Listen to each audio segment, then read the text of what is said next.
Hello friends, வணக்கம் and welcome to my favourite recipes Tamil. இன்றைக்கி ஒரு சூப்பரான சைட் டிஷ் ரெசிபி பார்க்கலாம். இட்லி தோசைக்கெலாம் தொட்டு சாப்பிட்றதுக்கு ஒரு சூப்பரான தேங்காய் சட்னி எப்படி செய்யுது பார்க்கலாம். இது செய்கிறது ரொம்ப ஈஸி, ஒரு 5 நிமிஷத்தில் நீங்கள் செஞ்சிடலாம். பட் டேஸ்ட்டு வந்து சூப்பராக இருக்கும், நல்லா கலர்ஃபுல்லாகவும் இருக்கும். இப்போ வாங்க இந்த சட்னி எப்படி செய்யுது பார்க்கலாம்.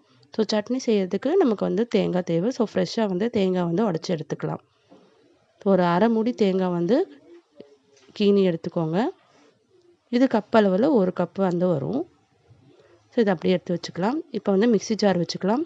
அதில் நம்ம 1 கப் வந்து தேங்காய் சேர்த்துக்கலாம். ஸோ நம்ம இந்த மாதிரி சட்னி செய்யறதுக்கெலாம் ஃப்ரெஷ்ஷாக தேங்காய் வந்து உடச்சி சேர்த்தோன்னா நல்லா டேஸ்ட்டாக இருக்கும். இதில் அரை கப் வந்து உடச்சக்கடலை சேர்த்துக்கோங்க. இது கூடவே ஒரு 4-5 பூண்டு சேர்த்துக்கோங்க. ஒரு 5 வரமிளகாய் சேர்த்துக்கோங்க. இது கூடவே உப்பு சேர்த்துக்கோங்க. உப்பு சேர்த்துட்டு ஃபஸ்ட்டு வந்து குறைன்னு அரைச்சி எடுத்துகிட்டு வந்துக்கோங்க. ஸோ இந்த அளவுக்கு அரைச்சிட்டு இப்போ வந்து தண்ணி ஊற்றிட்டு நல்லா வந்து ஃபைன் பேஸ்ட்டாக அரைச்சிக்கலாம். இப்போ வந்து இதை தாளிச்சிக்கலாம். ஸோ இந்த சட்னி வந்து நம்ம ஒரு 5 நிமிஷத்தில் செஞ்சிடலாம் டக்குன்னு.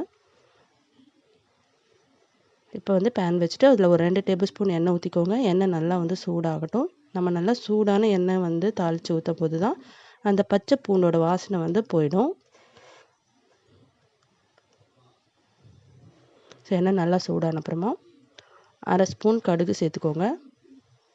1 ஸ்பூன் உளுத்தம்பருப்பு சேர்த்துக்கோங்க. ஒரு 1/4 டேபிள் ஸ்பூன் வந்து பெருங்காயத்தூள் சேர்த்துக்கோங்க.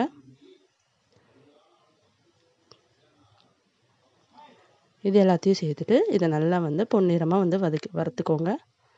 ஸோ உளுத்தம்பருப்பில் நல்லா வந்து கோல்டன் ப்ரௌனாக வறுப்படணும்.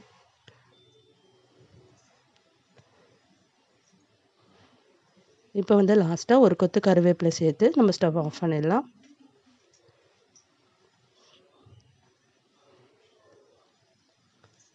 ஆஃப் பண்ணிவிட்டு இதை அப்படியே வந்து சட்னியில் ஊற்றிடுங்க. ஊற்றிட்டு இதை நல்லா வந்து கலந்து விட்டுருங்க. ஸோ இந்த எண்ணெய் வந்து எல்லா சட்னிலையும் படுற மாதிரி நம்ம கரண்டி வச்சு மிக்ஸ் பண்ணிடலாம். ஸோ அவ்வளோதாங்க, ரொம்ப ஈஸியாக வந்து நம்ம சட்னி வந்து ரெடி பண்ணிட்டோம். ஸோ இதை வந்து நம்ம சுட சுட இட்லி கூட தோசைக்கெல்லாம் வச்சு சாப்பிட்றதுக்கு செம்ம டேஸ்ட்டாக இருக்கும். ஸோ நம்ம இப்போ வந்து இட்லி கூட சர்வ் பண்ணிடலாம். அந்த சட்னியை நல்லா சுட சுட இட்லி கூட நல்லா சாஃப்டான இட்லி, அது கூட இந்த சட்னியை ஊற்றிட்டு நம்ம சாப்பிட்டோன்னா நல்லா டேஸ்ட்டாக இருக்கும். ஸோ நீங்களும் இந்த ரெசிபியை வந்து ட்ரை பண்ணி பாருங்கள். ட்ரை பண்ணிவிட்டு எப்படி இருந்ததுன்னு கமெண்ட் பண்ணுங்கள். இந்த வீடியோ உங்களுக்கு பிடிச்சிருந்ததுன்னா நம்ம channel my favourite recipes Tamil subscribe பண்ணிக்கோங்க, லைக் பண்ணுங்கள், ஷேர் பண்ணுங்கள். தேங்க்யூ ஃபார் வாட்சிங்.